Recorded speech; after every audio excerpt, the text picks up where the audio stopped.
Olá, sejam bem-vindos ao Diálogos DC 90 anos. Aqui é um espaço de reflexão e proposição de ações efetivas para uma sociedade mais justa e é alinhada aos Objetivos de Desenvolvimento Sustentados, chamados ODS, que foram instituídos pela ONU. Eu sou Paola Carvalho e vou mediar esse debate com importantes nomes que são referências em Minas Gerais e que já estão aqui com a gente, logo mais eu vou apresentá-los. Essa iniciativa faz parte do Movimento Minas 2032, é fruto da articulação de diferentes esferas da sociedade interessadas numa mesma construção, que é a de um projeto melhor e mais justo de nação. E para falar sobre o Diálogos DC e dar boas-vindas, eu convido agora a presidente do Diário do Comércio, Adriana Mus. Olá, Paola. Olá a todos. É um prazer recebê-los aqui na casa virtual do Diário do Comércio. Eu tenho certeza que hoje vai ser um dia de muito aprendizado, insights, né, para a gente despertar para ações práticas que ajudem na consolidação do ODS, da Agenda 2030, nas nossas comunidades, áreas de atuação e sociedade em geral, né? O Diálogos DC nasceu em 2017, quando o Diário do Comércio completou 85 anos. Antes disso, o Diário do Comércio já contribuía com esse movimento por meio do Prêmio José Costa, que reconhece empresas e iniciativas que trabalham para a construção de um mundo melhor. Agora, juntas, essas duas iniciativas, Prêmio José Costa e Diálogos DC, fazem parte do Movimento Minas 2032 e consolidam nossa missão do Diário do Comércio de trabalhar a informação para além da notícia, exercendo um papel na formação de leitores e cidadãos mais comprometidos com projetos de nação que queremos. E neste ano, 2022, quando o Diário do Comércio completa 90 anos, reforçamos esse compromisso de mediação propositiva de um jornalismo transformador para o fortalecimento da economia mineira. Então, sejam muito bem-vindos e bom evento a todos. Obrigada, Adriana. Estamos muito felizes por todos vocês estarem aqui hoje, reunidos com essa missão de debater, refletir e, a partir da bagagem e vivência de cada um, chegarmos a proposições e ações efetivas. Esse é o primeiro Diálogos DC de 2022, serão 5 edições virtuais até o mês de novembro, quando teremos o Prêmio José Costa em comemoração aos 90 anos do Diário do Comércio.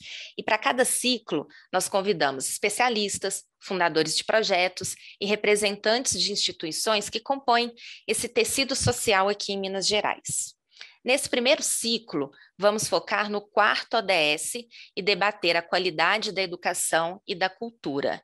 E, para isso, convidamos a pesquisadora sênior da FGV e assessora da Fundação Itaú Social, a Pilar Lacerda, o diretor-geral do Centro Cultural Galpão Cine Horto, Chico Pelúcio, e a cofundadora e CEO do Embaixadores da Educação, a Guilhermina Abreu, que vai apresentar o projeto Crie o Impossível. Então, eu vou convidar cada um deles para fazer uma pequena apresentação sobre o tema, 10 minutinhos, e depois nos reunimos todos para um debate. Então, gostaria de chamar a nossa primeira convidada, Pilar Lacerda, e eu vou ler direitinho o histórico dela, porque a trajetória é muito de peso, então, peraí. Pilar é graduada em História pelo FMG, especialista em Gestão de Sistemas Educacionais na PUC Minas.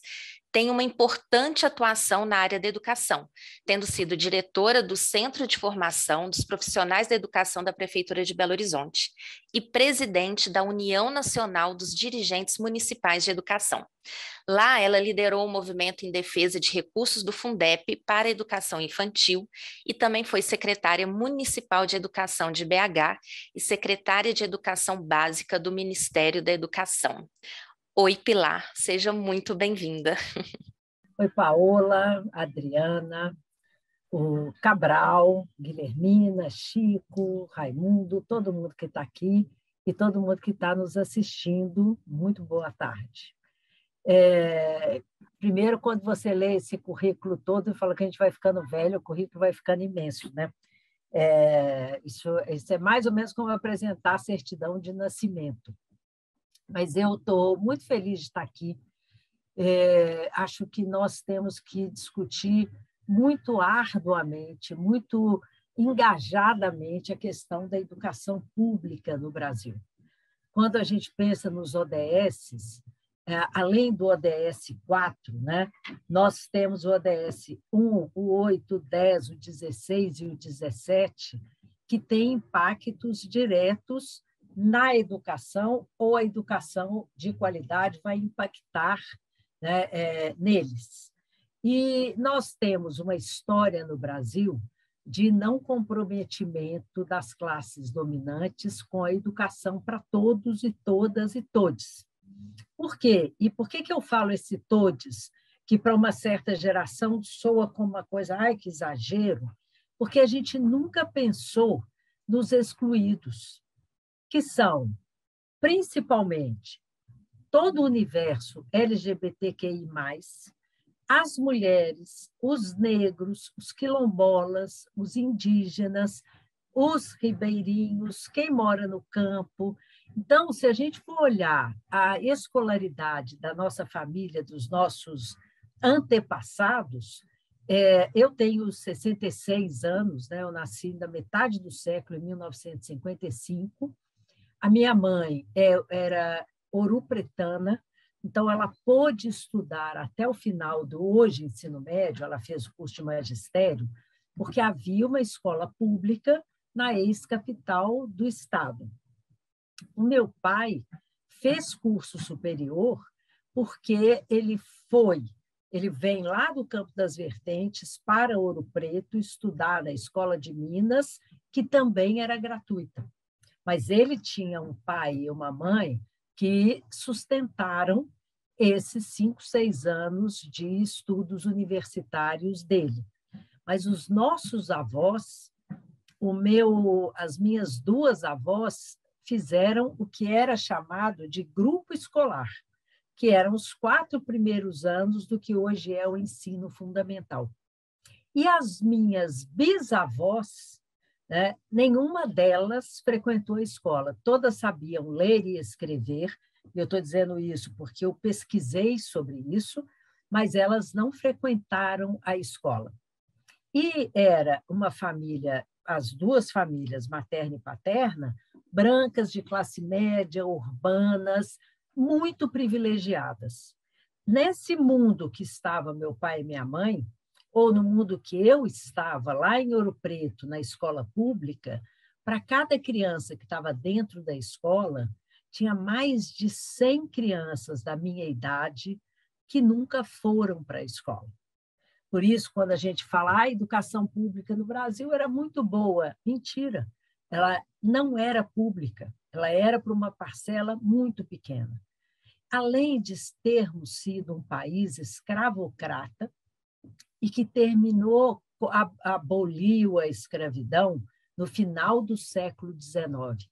Então, nós temos tataravós e tataravós que foram escravocratas, nós brancos e brancas.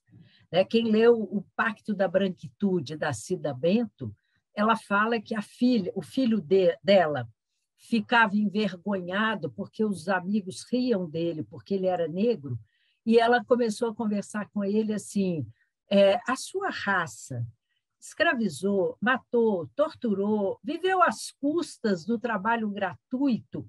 E ele falava, não. Ela falou, então quem tem que ter vergonha são os brancos, mas nós não temos. Quando acaba a escravidão, estes milhares de pessoas que foram escravizadas, negros e negras, não têm lugar na sociedade para eles. Então, como é pouco tempo, a gente junta esse caldo numa sociedade desigual, num país que tem diferenças territoriais profundas e em um lugar em que a educação para todos não era um conceito. Feito foi na Prússia, no século XVII. Na Alemanha, hoje, quando uma criança termina a educação infantil, aos 5 anos, 6, e vai para o ensino fundamental, há uma comemoração, porque ela se torna um escolar. Então, as crianças recebem cones coloridos, cheios de doce, e vão para a escola com esse cone, e a comunidade toda comemora, parabeniza, ajuda a atravessar a rua, porque ali tem um escolar. No primeiro sábado, depois do início das aulas, as famílias se reúnem como nós nos reunimos aqui em batizado, primeira comunhão, eles se reúnem para comemorar este escolar. Este valor o Brasil não tem, e se reflete em uma sociedade que hoje tem mais de 70 milhões de adultos que têm baixa escolaridade ou nenhuma escolaridade. Bom, como atingir os Objetivos de Desenvolvimento Sustentável sem uma educação pública para todas as crianças, para todos os adolescentes, fazendo com que planos de governo ou que os nossos votos sejam sempre vinculados ao compromisso deste candidato, seja vereador, deputado estadual, federal. A gente tem que falar assim, eu voto nele porque ele tem dados concretos, não é de palanque, porque de palanque também é maravilha, né, gente? Eu não conheço ninguém que subiu no palanque e não falou que ia valorizar a saúde e a educação. Qual é a prática? E o que a gente precisa para dar esse salto? Eu digo que a gente precisa hoje de 3 coisas que são muito simples, muito rápidas, mas custam muito caro.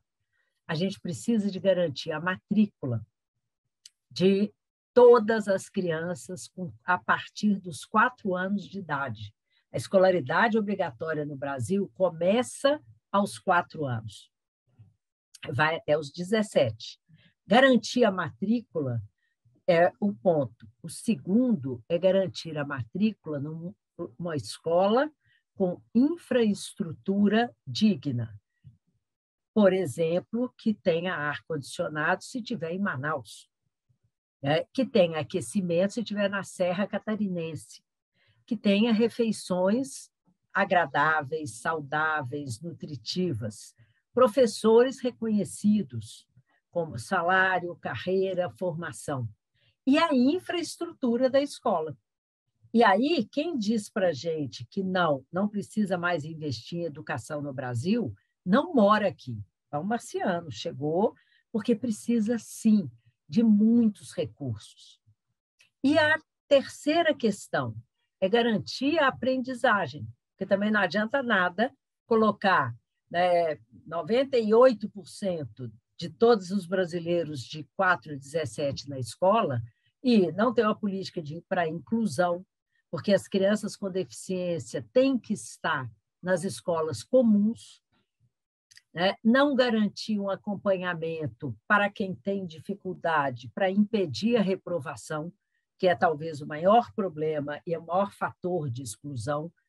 Porque, quando eu penso em educação, eu nunca separo da cultura, porque o estar na escola é um ato cultural e poder usufruir, poder fruir da produção cultural da comunidade, da humanidade, demanda, sim, essa escolarização. Demanda, sim, políticas públicas que garantam a inclusão de todos e todas e todes e garanta o acesso, que a escola dialogue com os centros de cultura, com os pontos de cultura, com tudo que acontece no seu território. Então, atingir os objetivos de desenvolvimento sustentável, o ODS. O quarto, mas principalmente os outros, vai demandar um engajamento real, vai demandar um compromisso nosso na hora do voto e vai, principalmente, exigir que a gente haja de maneira cidadã na cobrança e no acompanhamento das políticas públicas. Essa educação de qualidade não acontece sem política pública, não tem jeito, essa não é uma coisa que o mercado decida, não é uma coisa que terceiro setor decida, mas sem a sociedade civil organizada, ela também não vai acontecer. E isso é um trabalho de uma comunidade. Para encerrar, para lembrar do provérbio africano que guia nossa concepção de educação integral, que aqui em BH chama escola integrada. É preciso toda uma aldeia para educar uma criança. E a gente tem que buscar cada vez mais parceiros na sociedade civil, na economia, com empresários, com comerciantes, com todo mundo, para que se teça essa rede, né, de garantia do acesso, da permanência e da aprendizagem significativa e transformadora. É coisa para caramba para fazer, mas eu acho que a gente dá conta.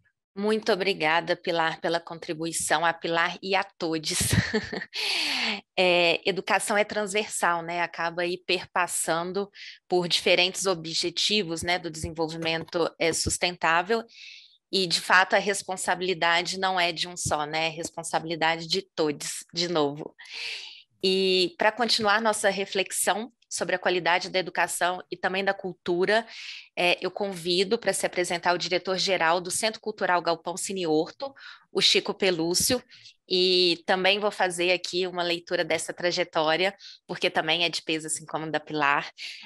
Pelúcio tem formação em administração e ciências contábeis e especialização em cinema na PUC Minas.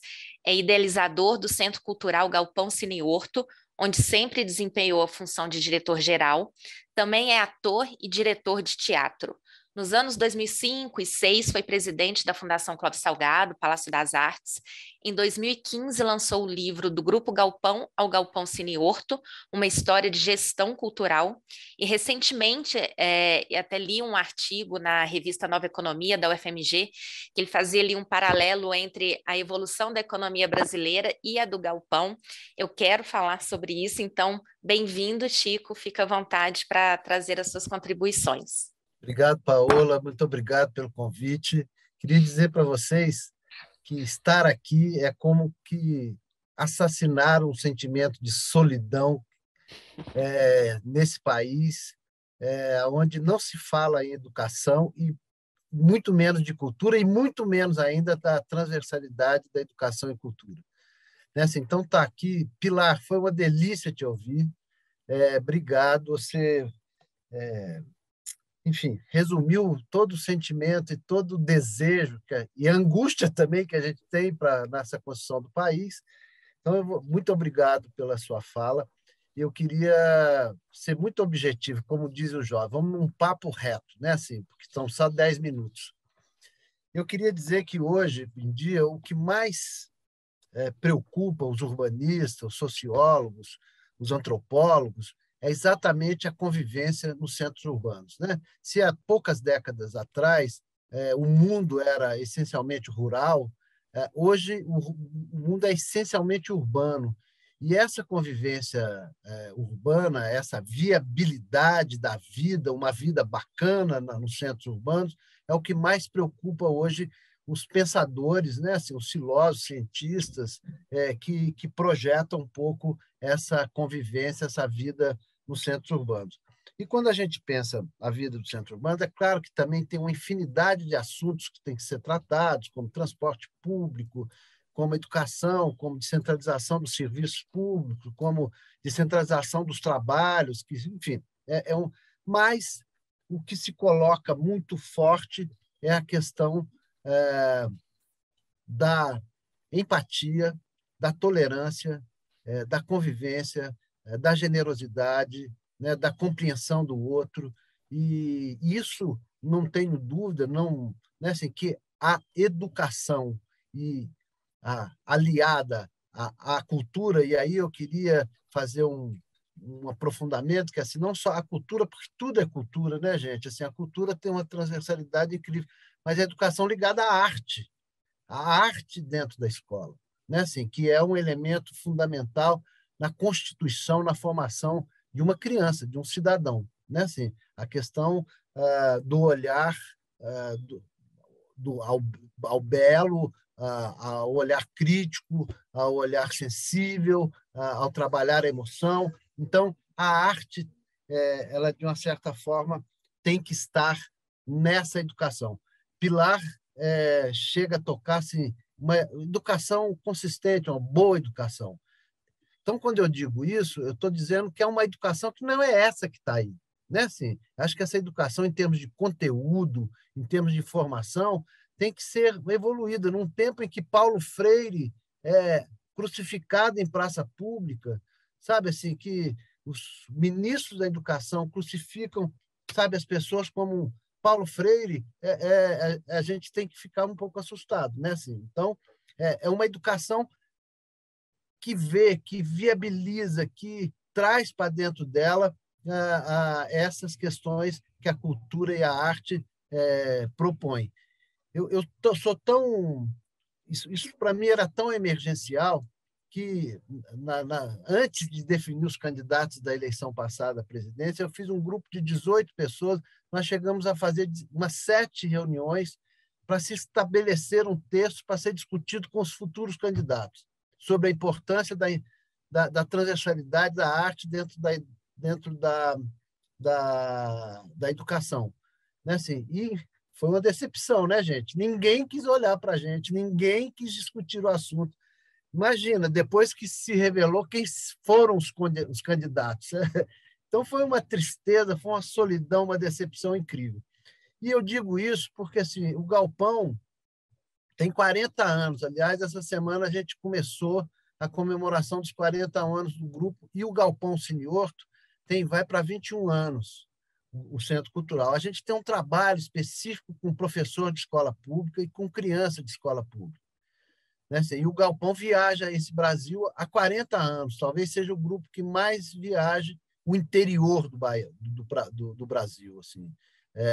E o que a gente sente é uma dificuldade muito grande de um planejamento de médio e longo prazo. As políticas, pelo fato... A gente tem 2 agravantes. Um, que as leis de incentivos elas têm um ciclo de 1 ano, que é o ciclo fiscal. Isso nos impede de um planejamento além de 1, 2 anos. Então, esse é um problema. O outro problema que toda política pública sofre são as mudanças do poder, né? Assim, as mudanças de poder que interrompem os projetos muito bacanas, começa do zero, essa mentalidade da não continuidade. Né? Assim, então, isso para a gente sempre foi uma dificuldade, mas uma outra dificuldade é, por exemplo, de não conseguir exatamente dar continuidade a um trabalho que você começa, por exemplo, no Vale do Jequitinhonha, ou em Recife, ou no sul de Minas, ou aqui em Belo Horizonte, diante da descontinuidade das políticas públicas e de um pensamento. Tanto que a gente tem tentado atrelar os fomentos, as políticas públicas para a cultura em política de Estado, sabe? Garantir em leis, porque é um risco ainda menor, né? Assim, de ser não estar sujeito às mudanças, às intempéries de quem está no poder. A outra coisa é incrível, Pilar, a gente tem um programa que há mais de 12 anos a gente trabalha com escola pública, a gente dá um curso de formação para professor e depois apresenta peças para crianças do ciclo fundamental, depois o básico, com temas pensados, escritos, importantes. Mas a gente vê aquela criança aquele dia e depois não vê mais. Sabe, assim, aquela diretora de escola que foi lá, no ano seguinte já não é mais. Então, como dar continuidade a isso? Né? Assim, e a sensação é de enxugar gelo, né? Assim, porque essa formação, esse contato que a gente inicia com as crianças de escola pública, ela não, pela estrutura da escola, não tem continuidade. E digo mais, gente, assim, toda vez que a gente tentou alguma relação com a educação mais vertical, mais profunda, mais continuada, a educação não dá conta. A educação é refratária. A burocracia da educação a esses projetos é impressionante, assim, porque, de uma certa forma, a arte também propõe questionamento. Então, a educação não está muito aberta, essa que está aí, né? Assim que eu estou dizendo, não está muito aberta a um espírito que a arte inocula ali no ser humano, que é de crítica, de olhar crítico, de liberdade, de uma série de coisas que a escola não dá conta de conviver com isso. Então, a gente tem tido muita dificuldade de estabelecer ações, diálogo, uma relação com a educação, essa educação que está aí. para a minha surpresa, porque eu achei que a educação ia falar assim, gente, vem para cá, arte, cultura, sabe, vem para dentro da nossa sala. E não é assim. É muito difícil, muito difícil. E aí você tem políticas que são equivocadas, né? Quando, por exemplo, se extingue o Ministério da Cultura e vincula ele ao Ministério do Turismo, ato que foi feito também pelo governo estadual, então você vincula a cultura a um segmento, que é o turismo, que é antagônico aos interesses da cultura. O turismo, de uma certa forma, visa lucro, visa uma economia muito mais ligada ao capitalismo, sabe, rápido, o capitalismo, sabe, quase que do que se fosse ligado à educação. A cultura estaria muito mais afeita à educação do que ao turismo. Então, é um erro fundamental botar na mesma pasta cultura e turismo, embora eles se influenciem, mas eu brinco assim, gente, por que não coloca a gente com a educação? O nosso primo rico foi colocar a gente com o turismo, que é o nosso primo pobre, sabe? Assim, leva a gente para a educação, porque a filosofia é essa que a Pilar falou, é de todos, sabe? É de democratização, é de uma horizontalidade, é de oportunidade, sabe? É de resultados a médio e a longo prazo. O turismo quer resultado imediato, o balancete do final do ano tem que gritar mais que qualquer outra coisa.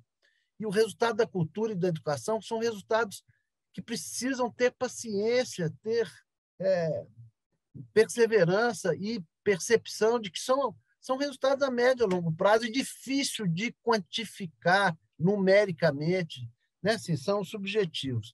Eu acho que eu venci meu tempo aí, Paola.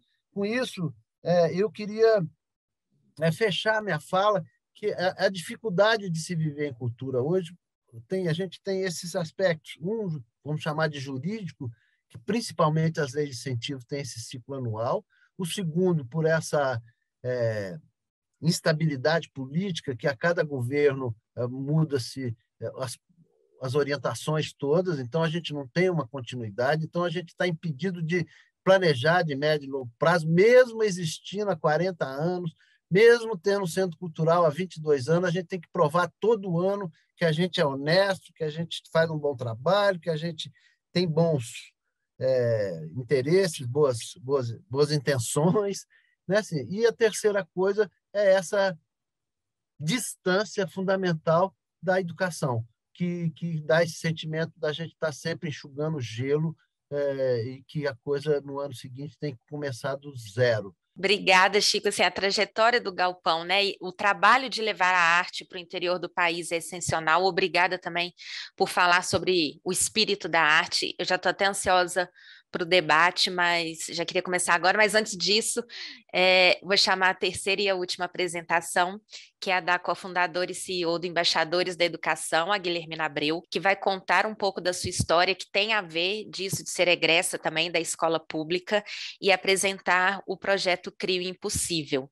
A Guilhermina é formada em Direito pelo IBMEC, é técnica em Administração pela Escola do Sebrae, UNEG, cursou Educação Empreendedora no exterior. Ela tem experiência em desenho de metodologias de educação empreendedora para grupos vulneráveis, é conselheira do Instituto Alicerce, do Instituto Galo, cofundadora do IBMEC Social, da ONG Na Ação, e por aí vai. Bem-vinda, Guilhermina, que bom ter você aqui com a gente. Obrigada, Paola. Muito feliz com esse convite e muito honrada de ouvir aqui a Pilar e o Chico. Em alguns momentos fiquei até emocionada com algumas coisas que eles falaram e pensando muito como que alguns pontos que eles estavam falando ali se conectam um pouquinho com a história do Embaixadores e do Crio Impossível, que eu vou tentar resumir aqui. O Embaixadores, eu sou uma das cofundadoras, estou diretora. Todos nós que fundamos o Embaixadores da Educação, a gente estudou a vida inteira em escolas públicas e a gente tem alguma história de dor ou de amor com a educação. Dizem que na educação se enfrente por amor ou por vingança, né? No nosso caso foi um pouquinho os dois e as histórias de cada fundador do Embaixador se mistura muito, porque a gente estudou a vida inteira em escolas públicas.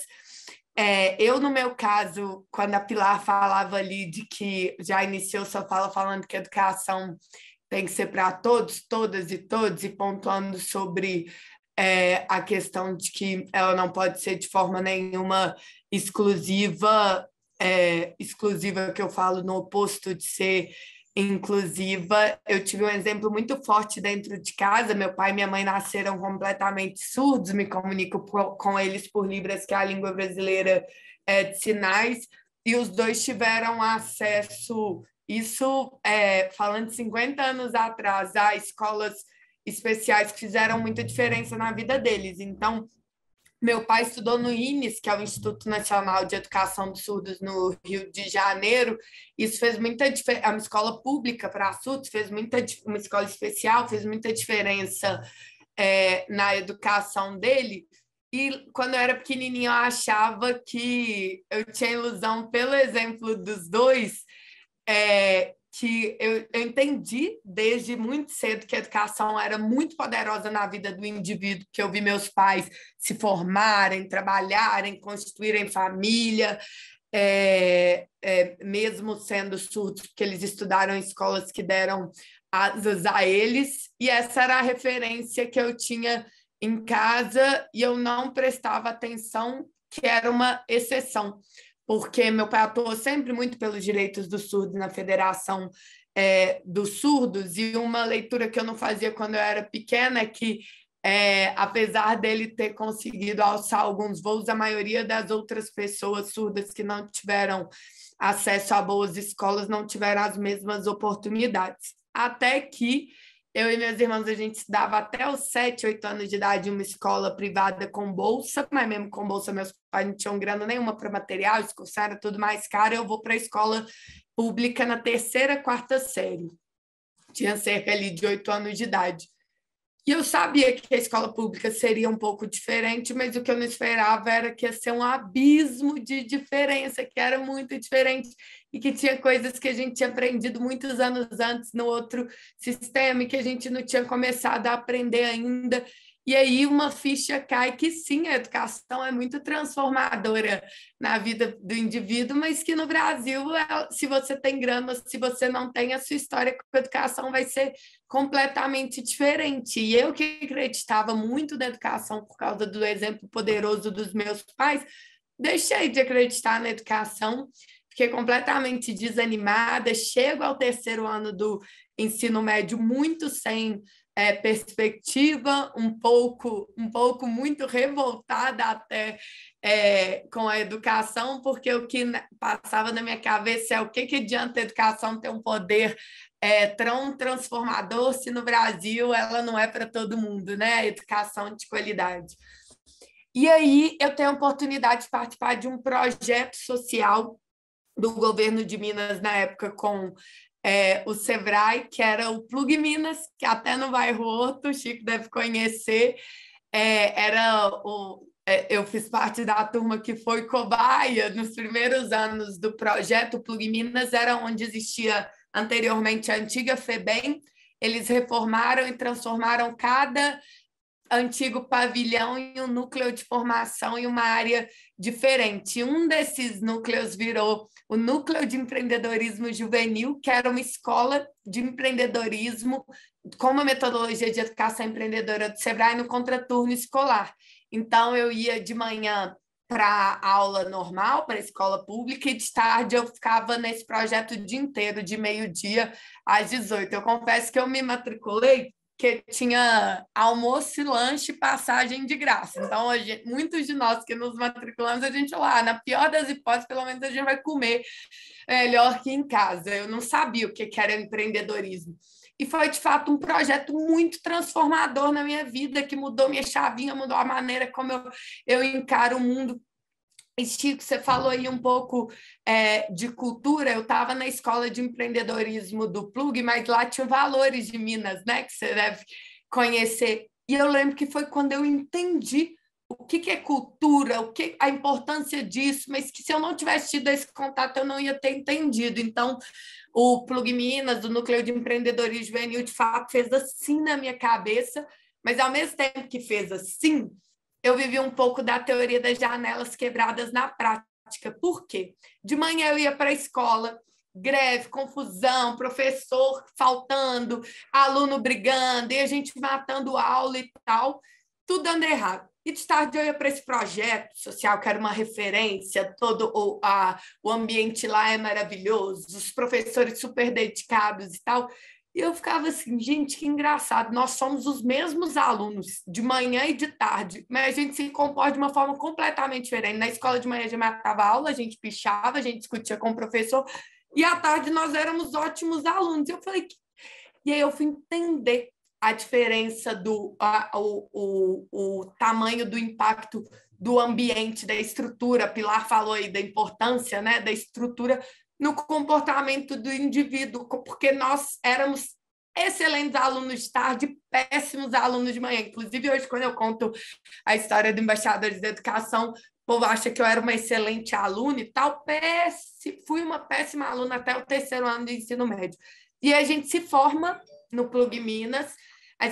Uma turma nossa que se formou no NED, muitos de nós conseguimos ingressar na universidade pelo ProUni com 100% de bolsa, que a gente não ia conseguir se a gente não tivesse essa possibilidade. Só que aí a gente começa a observar algumas coisas. Exemplo, tá? Eu não sabia que existia ProUni, então nem ia tentar ingressar na universidade, porque a minha base de aprendizado não me dava chances, mesmo com as cotas, de ingressar numa federal. E aí um dia, quando eu acessei esse projeto social, alguém me contou, falou assim, você sabia que existe uma coisa que chama ProUni? Eu falei, nossa, então eu posso tentar estudar com uma bolsa? Vou tentar. Outro dia eu estava lá nesse projeto social e eu falei, não sei que faculdade eu vou fazer. Alguém falou, você sabia que existe uma faculdade que chama IBMEC? Mas é muito caro, vou tentar estudar com 100% de bolsa lá. Qual que é o aprendizado que eu levei disso? Uma oportunidade que a gente acessa abre 1000 e outras oportunidades, mas para a gente tentar fazer as coisas, a gente tem que saber que as coisas existem. E eu estava ali antes desse projeto social muito desanimada no banco da sala de aula ali no ensino médio. Pilar vai saber falar muito melhor disso, mas o ensino médio é uma grande cicatriz, né, da educação pública brasileira. Está todo mundo desanimado, porque eu estava lá assim, gente, a escola não me dá condições de fato passar numa federal, eu não tenho dinheiro, meus pais não vão conseguir me ajudar, eu não vou poder fazer nada, estava completamente desanimada. E aí abriu-se uma porta, que abriu outra, e aí eu fui vendo o mundo. Mas se eu não tivesse sido oportunizada, eu ia estar lá dormindo, que eu normalmente dormia na sala de aula, desinteressada.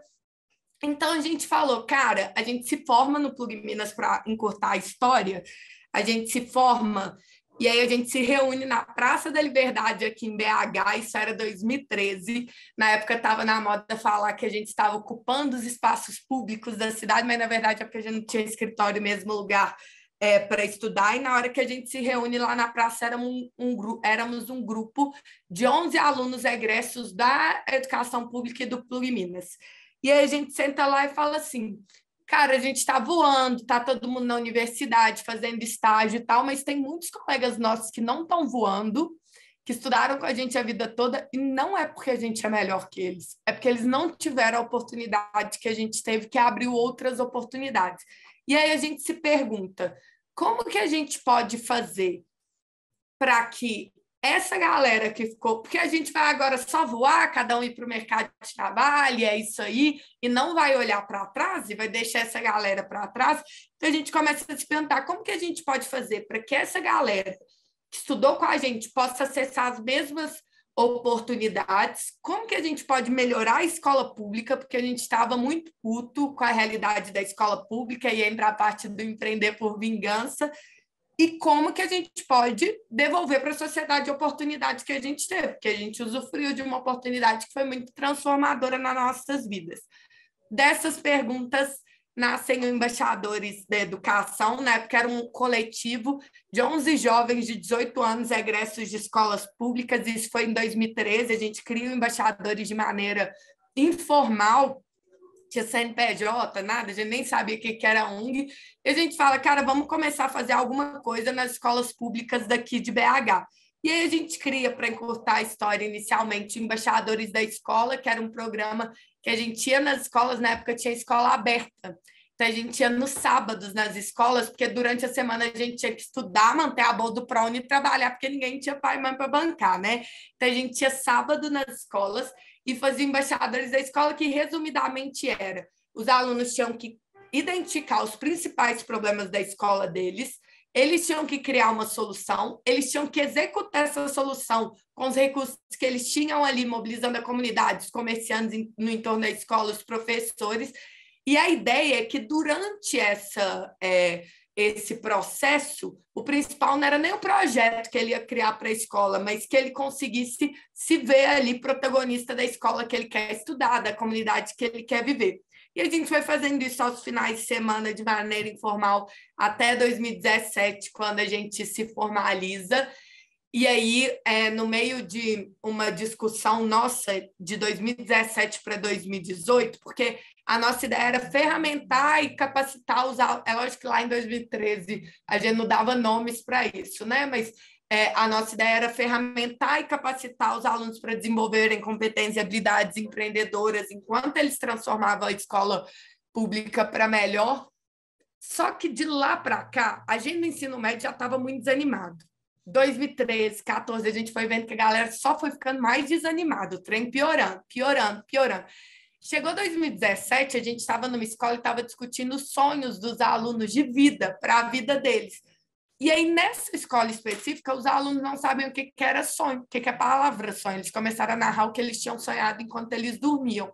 E a gente falou, cara, tem um déficit aí, a gente fala de diversos déficits da educação, né? Tem o de estrutura, que a Pilar falou, o de aprendizagem, que ela também citou, o de acesso, mas tem um déficit que é o de falta de perspectiva, de acreditar, de sonhar, e que eu até vi recentemente o Instituto Ayrton Senna chamou isso, né, do impacto da motivação na aprendizagem, mas de fato o que a gente viu ali a galera está muito desanimada. Não adianta a gente fazer nada daqui para frente se daqui para trás a galera não está acreditando em si, não está sonhando.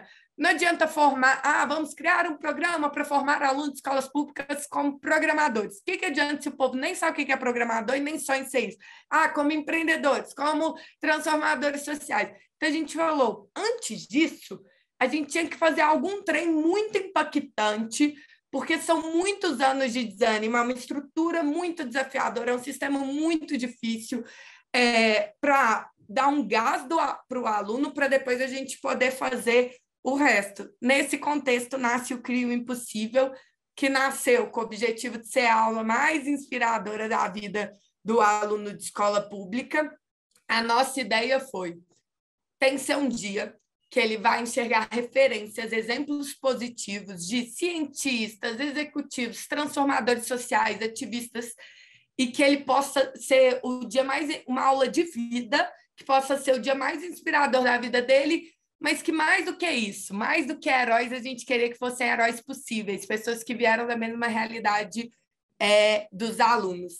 E aí a gente faz o CRI Impossível inicialmente no Mineirão, no estádio do Mineirão aqui em BH. Na pandemia, a gente acabou chegando com o CRI na versão remota em alunos do país todo.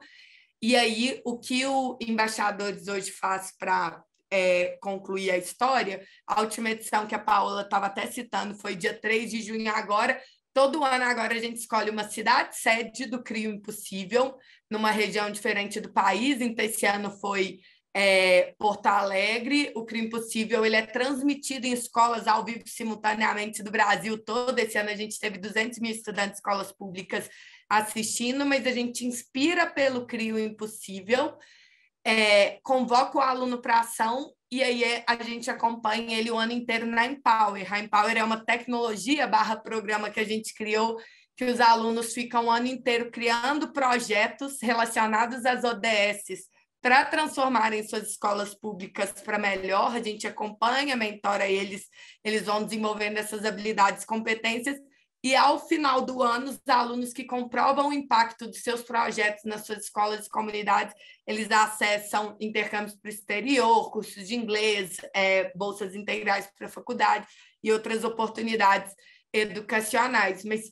o que o Embaixadores da Educação faz hoje, a gente já está com mais de 100 mil alunos em todo o território nacional, inspirar alunos de escolas públicas, ferramentar eles para poderem transformar suas escolas públicas e ajudarem os professores, os diretores e os governos, que a gente tem uma teoria que a escola pública só muda, né, pelo governo, mas sozinho eles não vão dar conta, como já não deram. Então, que a Pilar falou de um grande pacto da sociedade civil pela educação é muito importante, mas a gente está convocando os próprios alunos para ajudarem nisso também, porque sem os alunos a gente não vai conseguir fazer essa mudança acontecer. É isso. Perfeito, Guilhermina. Até deixei você falar porque é uma história assim muito inspiradora, né? Que consegue ali mobilizar todas as frentes assim da sociedade. Então a gente teve aqui essas 3 apresentações que nos provocaram reflexões. A gente viu um exemplo prático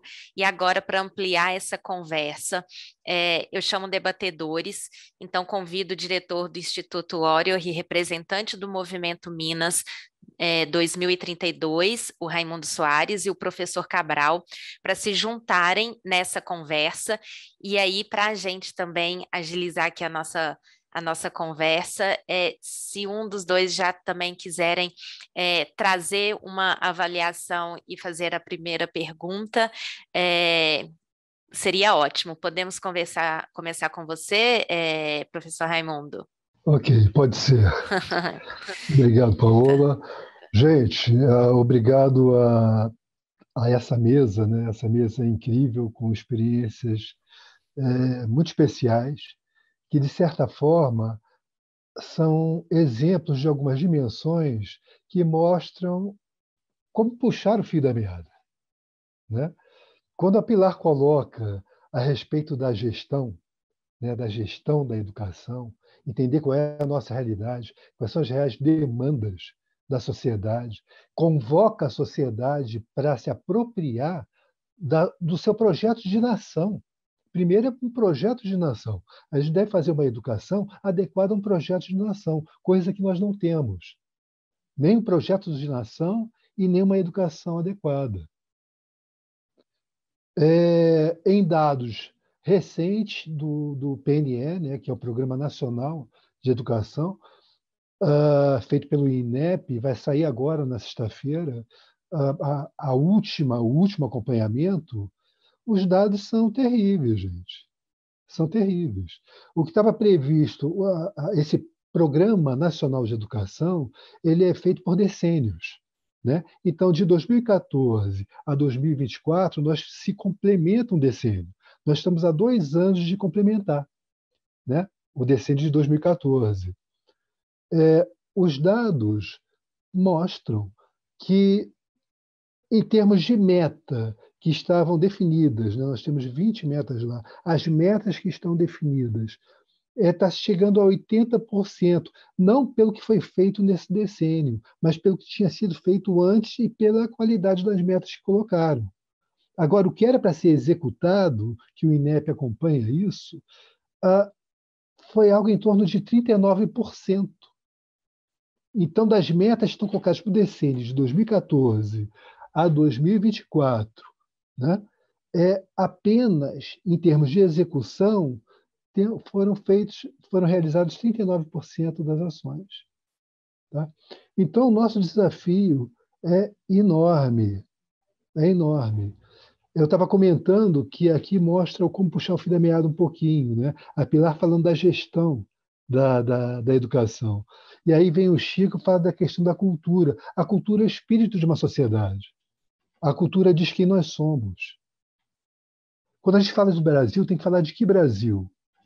Eu estou na Amazônia todo mês. Com a pandemia, a gente fez as reuniões via rede, mas já retornaram agora. Semana que vem eu estou na Amazônia de novo.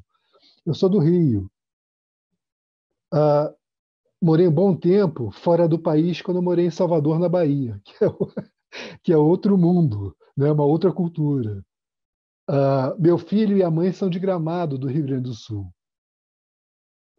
E estou morando em Minas já há 2 décadas, mais de 2 décadas. Mundos muito distintos, culturas bem distintas. Então, quando a gente falar de Brasil, tem que entender qual Brasil. Porque a gente vai para Gramado, no Rio Grande do Sul, onde meu filho é gramadense e a mãe também, é muito diferente do norte do país, é muito diferente de Salvador. Então, entender essas regionalidades é fundamental. Um plano nacional ele deve estar devidamente articulado com as realidades municipais, com os planos estaduais. Infelizmente, a gente não vê isso. Volto a colocar que o desafio é enorme. No último levantamento que foi feito do SAEB, que é onde se faz a avaliação do ensino básico, o dado que se tem, que é de 2020, no segundo ano, como é que é feita essa avaliação? No segundo ano do ensino fundamental, se vê a capacidade de interpretação do português que tem um garoto. E também a questão da matemática. Dá pouco mais que 30%, gente, de crianças que estão alfabetizadas nesse nível e que têm uma relação mais íntima com a matemática. Então, realmente, e não se tem ainda a noção de quanto que a pandemia, quais as consequências da pandemia no nosso processo educacional. Eu estava me referindo que as 3 apresentações, de certa maneira, mostram como puxar o fio da meada, né? Sim. Da Pilar comentando a respeito da gestão, o Chico trazendo a questão do espírito de uma sociedade, que é a cultura, que tanto a questão das artes, a cultura é muito mais do que a arte, né? A arte é uma das expressões da cultura. A cultura fala o que é uma nação, né? Todo o arcabouço, toda a conformação de uma sociedade está ali na cultura. Assim como a arte, especificamente, os ODS, na questão da sustentabilidade, deve ser também transversal também às disciplinas, né? E nós temos já o quê? O espírito, a mente, que é a gestão, colocado pela Pilar, e o fazer acontecer, que a Guilhermina trouxe uma história fantástica. Guilhermina, muito grato pelo seu movimento, né, pelo movimento de vocês. A saída é por aí, a gente encontrar, né, a cultura com uma gestão da educação e o fazer acontecer pela sociedade. É a sociedade se apropriando do seu projeto de nação, do seu projeto educacional vinculado ao projeto de nação. É fazendo acontecer ali. Foi muito significativo esses 2 momentos dos mesmos alunos, né, pela manhã e pela tarde, terem comportamentos completamente distintos, né? É claro que o ambiente que é proporcionado, a qualidade de quem está orientando as dinâmicas é fundamental. O professor ele é literalmente um construtor de nação, embora boa parte deles não se percebam assim. Então, tem mais é que multiplicar, crescer muito essa iniciativa e outras afins, porque é desse jeito que se puxa o fio da meada, e é isso que eu gostaria de colocar depois na pauta para a conversa. Como fazer um pacto educacional que faça a sociedade puxar, né, as soluções e cobrar dos dirigentes que eles fazem o que fazem porque nós deixamos. E cobrar, né, dos governantes a educação que nós queremos, para fazer a nação que nós queremos. Okay? Obrigado, Paola. Perfeito, obrigada. Eu até queria também trazer o professor Cabral para essa análise também. Se o senhor puder também trazer a sua visão, professor, compartilhar, não só em relação a esse desafio, mas talvez puxar alguma ponta em que a gente consiga desembolar ainda nesse ano, ou né, um ano aí de eleição, ou nos próximos anos, como que a gente consegue traduzir isso talvez para ações, né? Obrigado pela Cabral. oportunidade, eu acho esse momento extraordinário. Ainda bem que outros virão, e agradecer já a oportunidade de estar aqui, não é? E algo que impressiona muito são as dimensões, esse Brasil macro, em todos os aspectos, né?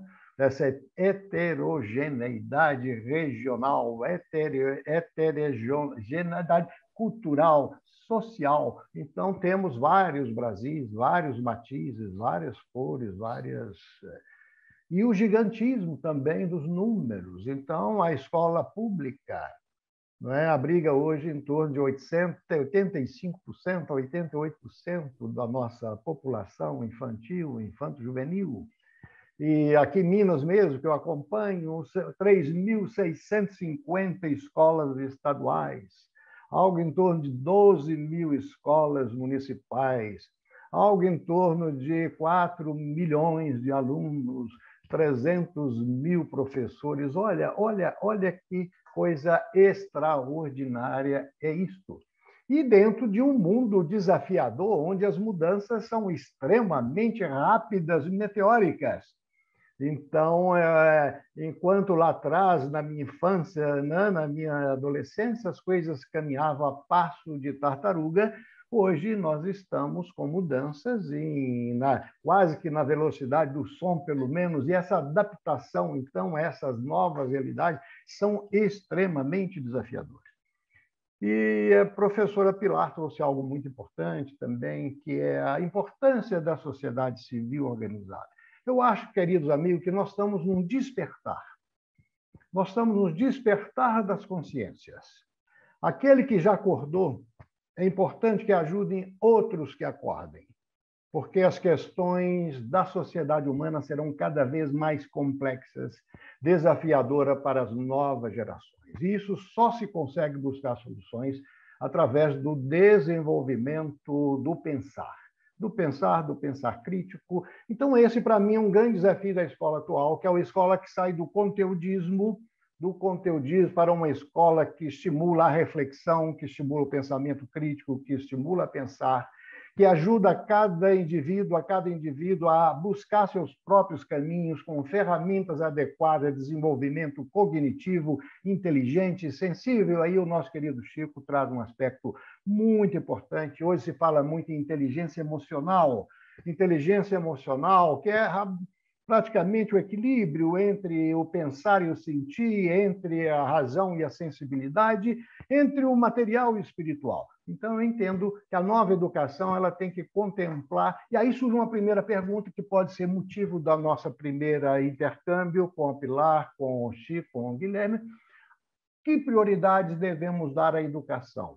Hoje temos uma escola superior muito bem aquinhoada em termos de recursos, de professores, de bons estímulos aos professores, e temos a outra parte, que é a escola básica, fundamental, que deságua na escola superior. Então, que prioridades são essas? Aonde devemos concentrar hoje as nossas atenções, os nossos esforços e a nova valorização? Eu, como pai de 4 filhos, avô de 8 netos, acompanhando aí o progresso da infância e da criança, e como engenheiro que sou, construtor de edifícios, tenho dúvida hoje nenhuma que o edifício se inicia pela base. Pela base. Quanto mais sólidos alicerces, quanto mais profundos, mais seguro será esse edifício. Como sanitarista que também sou, hoje entendo muito que os rios, os grandes cursos d'água, nascem na nascente, nos olhos d'água. Então, é preciso cuidar desses primeiríssimos anos, até porque nós todos sabemos que muitos aspectos da formação humana, da formação do caráter, da formação de valores, sobretudo o desenvolvimento da parte afetiva, porque hoje vivemos no mundo um grave problema. Chama-se convivência. Chico trouxe isso aí. Nós podemos estar muito bem formados em todos os aspectos, mestrado, doutorado, pós-doutorado, etc., mas não sabemos conviver uns com os outros. E cada vez mais a humanidade está mais próxima, mais junta, precisando colaborar, precisando dividir, compartilhar, e nós vivemos uma profunda solidão, um profundo isolamento entre indivíduos, povos e nações. Então, que nova escola é essa? Que novo desafio? O que é de fato preciso ensinar? O que é necessário ensinar? Não é? E hoje fala-se na escola integral, não é? Na escola integral, Guilhermina trouxe muito bem, aquela escola, entre aspas, chata da manhã, e com uma escola extremamente motivadora da parte da tarde, onde a transversalidade está presente com outros tipos de conhecimento. E algo que eu acompanho também é que nós estamos diminuindo a natalidade. A nossa taxa de crescimento demográfico está diminuindo. Então, a grande pergunta que me surge é: como não perder nenhuma criança? Como não perder nenhum adolescente? Como não perder nenhum jovem? Que atenção que nós todos temos que dar a isso. E, por último, qual é o papel realmente do segundo setor, do setor empresarial, do terceiro setor, que é o setor fundacional, nesta advocacy, nessa defesa, nesse grande projeto de nação, porque nós sempre recebemos dos políticos as coisas prontas. Nós não pensamos, as lideranças não se acostumaram a pensar ainda. Sair dos seus mundos corporativos, do seu feudo corporativo, do seu egoísmo corporativo e pensar global. Vivemos todos dentro de um mundo maior. É esse o nosso papel na associação comercial e na Fundamig, que é exatamente promover esse despertar e essa aproximação para valorizar a escola, valorizar o professor, valorizar o aluno, valorizar a educação, porque há que haver uma inversão de valores no Brasil em termos de prioridade. Colocar a educação no alto, no topo, assim como muitas nações fizeram e realmente passam por grandes surtos de desenvolvimento. É isso que eu queria trazer. Então, perguntar como transformar mesmo a escola numa escola atraente, não é? Ótimas questões, professor. Atrair, Paola, atrair a juventude cabeça, atrair a juventude cabeça para o magistério, transformar a profissão de professor. Há 30 anos que eu vejo, hei de vencer sendo professor, isso sempre me doeu quando eu vinha nos veículos. Como transformar a educação em algo atraente para a nossa juventude educar os demais. Muito bom esses pontos. Eu acho que a gente pode fazer uma rodada aqui de respostas, né? Cada um trazendo aí essa resposta e um fechamento. Poderia começar, Pilar? Posso sim. Ótimo. Primeiro, que bom, que privilégio escutar as reflexões do professor Cabral, do Raimundo. Guilhermina, você me emocionou e me lembrou muitas coisas que eu trabalhei, que eu fiz, e a dificuldade da gente transformar a escola. Nós fomos alunos entediados, os meus filhos, que já são adultos, também ficaram batendo cabeça, e as duas grandes experiências que eu participei, a Escola Plural em BH e a escola O Mais Educação, no Ministério da Educação, eram recebidos assim, não vai poder reprovar, não vai ter 5 aulas de 50 minutos. Mas é uma resistência da imprensa, da sociedade, e aí as rádios batiam. Eu me lembro que eu passava tempo conversando, explicando, mas o que tá, essa escola tradicional, todo mundo passou por ela. Eu deveria ter passado, mas tem no imaginário que a escola boa reprova, expulsa, suspende. A escola boa, né, que garante a aprendizagem significativa, ela não pode ter nenhum resquício da escola que foi da minha avó, da minha mãe e a minha. É louco isso, gente. Dos meus filhos, e agora eu serei avó, já com quase idade de ser bisavó, minha filha está grávida, e eu fico pensando, será que esses meninos vão nascer em dezembro? Vão ter a mesma escola, a mesma estrutura? É preciso política pública. Quando a Guilhermina fala do ProUni, quando a Guilhermina fala desse estar em 2 tempos numa escola, ela está falando de políticas públicas. ProUni é uma política pública revolucionária, que pega na radicalidade da exclusão, né? E tem muita gente que não sabe, que não conhece. Por quê? Por causa dessa baixa escolaridade, esse sonho Então, a gente não sonha muito, né? Eu conversava isso com alunos, com professores. Qual é seu sonho? E eu trabalhava com meninos de rua, numa escola de jovens e adultos de BH, e um dia eu perguntei, ex-meninos de rua, né? Eles ficavam num projeto chamado Jocum, e eu perguntei, qual o sonho de vocês? Aí o menino falou assim, eu quero viver até os 21 anos. E aqui a minha cabeça de classe média, 21, você pode viver muito mais. Ele, não, meus amigos todos morreram com 15, 16, 17. Era o sonho dele. Se ele chegar aos 21, é como se eu ficarei feliz se chegar aos 90. Então, a gente tem que entender que tem que ter política pública estruturada, é isso que o Chico fala. Não tem continuidade.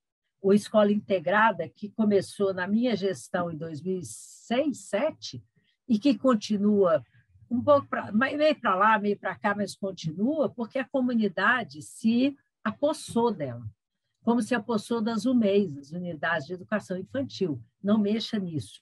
Então, para ter esse engajamento, é preciso que as pessoas sintam que elas não são estrangeiras naquele lugar, que as políticas públicas não são eleitoreiras ou oportunistas, e que este país tem um projeto de país que passa por garantir a prioridade absoluta para os direitos das crianças e adolescentes.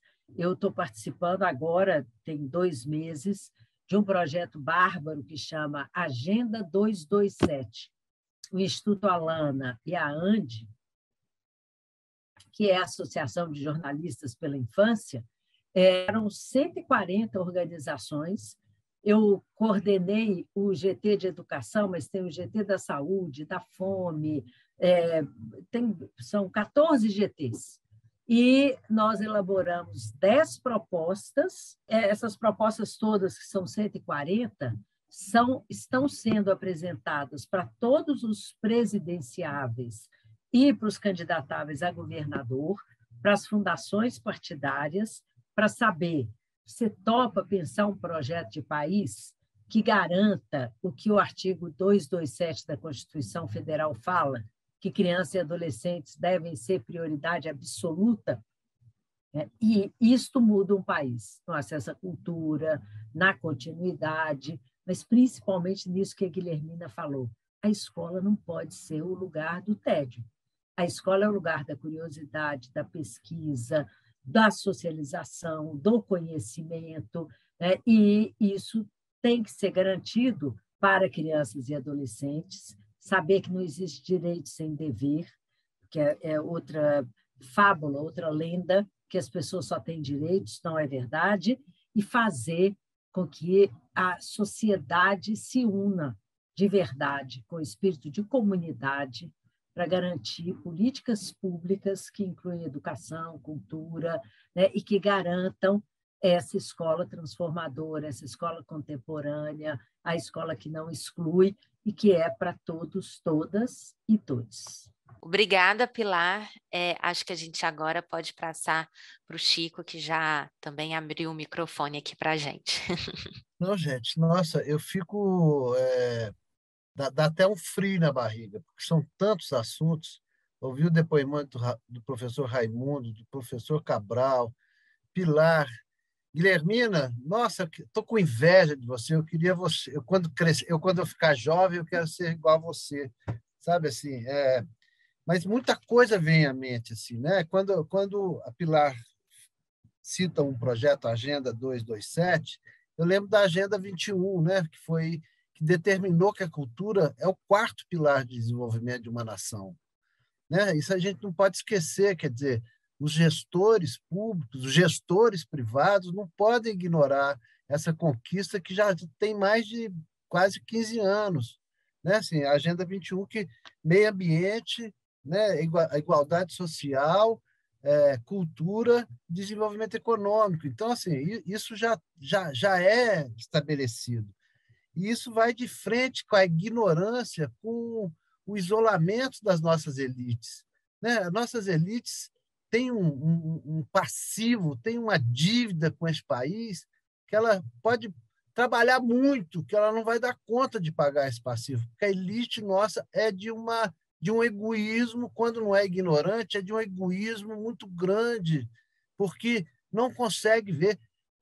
Pilar falou assim, qual político que subiu no palanque e não falou em educação e saúde? Todos falam em educação, alguns poucos falam em cultura, muitos pouquíssimos, mas educação e saúde. Olha o que a educação passa, gente. Olha onde está a educação nossa no país hoje, assim. Então, essa elite não percebe que, para a própria sobrevivência dela, a própria sobrevivência da economia capitalista, das indústrias, do consumo, a própria, sabe, convivência urbana, depende da educação, depende da formação de bons cidadãos, sabe? Depende da formação de uma boa sociedade, é de uma miopia incrível, né? Assim, e queria dizer assim, também para ninguém achar que eu sou só um bom samaritano, eu até me acho um bom samaritano, mas quando eu defendo a arte dentro da educação, é porque é a única forma de nós, artistas, sobrevivermos. Grande parte das políticas públicas é para facilitar o encontro da arte com o cidadão. Então, faz circular, faz ingresso mais barato, sabe, ajuda a divulgar, não sei o quê. E o cidadão hoje praticamente só vai ao teatro, só compra um livro quando é de graça. Quer dizer, só tem um livro quando é de graça. Ele não abre mão de pagar uma cerveja para pagar um ingresso de cinema ou de um grupo de dança. Então, se dentro da escola a gente não acostuma essa criança a ser um fruidor de arte e cultura, que isso passe a ser gênero de primeira necessidade na vida dele, nós, artistas, vamos ter que ter sempre o estado intermediando esse encontro nosso com o ser humano. Então, a única forma da gente ter uma interlocução e ser prioridade e sobreviver sem a dependência visceral do poder público é através dessa criança que, desde a escola, vai ter a prática de convivência e de uso da arte e da cultura e que vai, quando adulto, ser um público. Então, é um grande formador de público essa presença da arte, entre outras coisas. Só para achar que a gente também não é interesseiro, somos um pouquinho interesseiros nesse sentido. E queria dizer que a própria educação formal é também míope, porque não enxerga uma quantidade de ONGs independentes que fazem um trabalho genial e não consegue absorver, sabe, tornar parceira. As ONGs também vivem como ilhas flutuantes, isoladas. Isso pode ser, professor Carlos, sabe, algumas medidas possíveis com essa realidade. É de abrir o radar, abrir o coração, abrir a pedagogia, abrir as portas da escola, não só para a escola integral, mas com parcerias com a série de pessoas da sociedade civil que fazem um trabalho belíssimo na área de educação. E, Guilhermina, em homenagem a você, eu não vou aguentar. Assim, era fã do Valores de Minas, do Plug. Qualquer outro projeto que tinha no Plug Minas era o Plug Minas, Valores de Minas e o... Tinha vários, tinha os jogos digitais, tinha o Valores de Minas, tinha o NES, que era o Núcleo de Empreendedorismo Juvenil, tinha o Oicabum, que era de... Oicabum. Então, assim, gente, aí a gente acha também que a barbárie não está só nesses tempos atuais. Esses projetos todos que formaram lá a Guilhermina foram eliminados, foram acabados propositalmente por um governo, porque esses projetos tinham a marca de outro governo. Foi uma barbárie. Me chamaram na época para ajudar a intervir e não acabar com Valores de Minas. Mas esses projetos foram literalmente assassinados porque tinha o carimbo, a cara do governo anterior. Então, queria fazer essa denúncia aqui. Isso foi uma barbárie, uma barbárie. Eu acompanhei de dentro. Então, uma pena, Guilhermina, porque aquilo ali era uma maravilha. Quero dizer para vocês que eu ensaiei lá um texto do Pirandello, difícil para burro, um texto complicado, e a gente chamava os meninos do Valores de Minas para assistir os ensaios e depois a gente conversava. Era melhor do que conversar com universitários, assim, a capacidade de percepção, a capacidade de, sabe, de ilusão, a capacidade de criação daqueles meninos do Valores e do Plug Minas. Com isso, queria agradecer muito o convite a Adriana, Paola, Raimundo, Guilhermina, Pilar, e com o professor Cabral e toda a Tainá, Taine, que está aí, a equipe técnica que está assessorando a gente. Muito obrigado. Convido a todos a visitar o Galpão Sinioto. O café lá sai às 16h. Cheguem por volta das 4, que vocês tomam um cafezinho fresco. Muito obrigado. Prazer, viu? Maravilhoso. Eu acho que a gente tinha muito ainda para debater, né, para falar. Com certeza são assuntos que a gente precisa trazer para a pauta com profundidade, principalmente, que é esse maior objetivo aqui do Diálogos DC. Mas chegamos ao final desse nosso primeiro ciclo de debates. E tenho certeza, né, que as reflexões aqui, elas são para levar adiante. Eu gostaria de convidar a todos a continuarem acompanhando o Diálogos DC 90 anos pelo YouTube ou no site diariodocomércio.com.br. No nosso próximo encontro, a gente vai debater sobre qualidade da inovação e produção tecnológica, focando aí o ODS de número 9, que é indústria, inovação e infraestrutura. Mas como a gente viu aqui, a gente tem vários temas que são transversais, então, claro, todos os encontros a gente vai voltar em vários assuntos. Obrigada, Pilar, o professor Cabral, Adriana, Raimundo, Chico, Guilhermina, todo mundo que está aqui no bastidor, ao pessoal do DC, e convido, então, a presidente do Diário do Comércio, Adriana Mus, mais uma vez, para fazer esse encerramento. E muito obrigada, pessoal. Paula, obrigada, professor Cabral, Pilar, professor Raimundo, Chico, Guilhermina. Esse é o objetivo, né, do Diálogos DC e do Diário do Comércio com o Movimento Minas 232, justamente articular, né, a sociedade para a construção de um projeto de futuro. Né, e um futuro que seja construído pela sociedade, né, e onde a sociedade, nós cidadãos, se apropriemos de nossas responsabilidades para essa construção desse futuro que queremos, né. E a Pilar, ela começou a fala dela falando da ausência de comprometimento, isso, né, apareceu aqui em alguns momentos, e a Guilhermina emocionou, dando um exemplo vivo do que o envolvimento faz, né? Então, eu acho que, de fato, né, assim, a sociedade, as lideranças, nós, cidadãos, estamos, e as classes privilegiadas, as pessoas privilegiadas, né, enfim, nós estamos precisando nos inspirar, né, em Guilherminas, para que a gente realmente se envolva com os problemas que são nossos.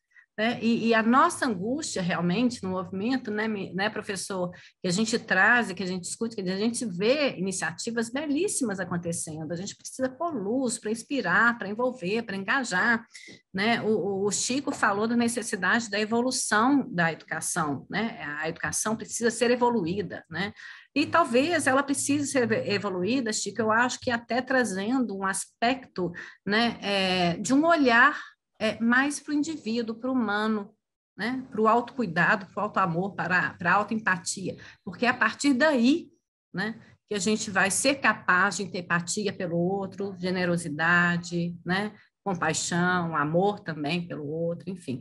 Então, eu acho que são questões aqui, a ideia é começar um debate, né? Como o professor falou, a gente pode vamos dar encaminhamentos para esse pacto da educação, né, professor, para um projeto, quer dizer, para um projeto de nação, a educação para o projeto de nação que queremos, esse é o objetivo. A conversa não termina aqui, né, teremos outros ambientes, já começa a estar de portas abertas, né, para esse jornalismo propositivo, né, para a gente aprofundar e discutir as questões que precisam ser aprofundadas, porque a gente merece, né, um futuro melhor do que esse que estamos vivendo, com tantas notícias tristes e tantas, né, coisas que não cabem mais, né, não cabem mais, e a gente precisa parar de jogar para debaixo do tapete para não falhar enquanto sociedade. Nós estamos falhando enquanto sociedade e o objetivo desses encontros é justamente, né, possibilitar ambientes para que a gente discuta esse futuro, né, e paremos de falhar enquanto sociedade. Então, mais uma vez, obrigada a todas e a todos e nos encontramos no próximo Diálogos DC.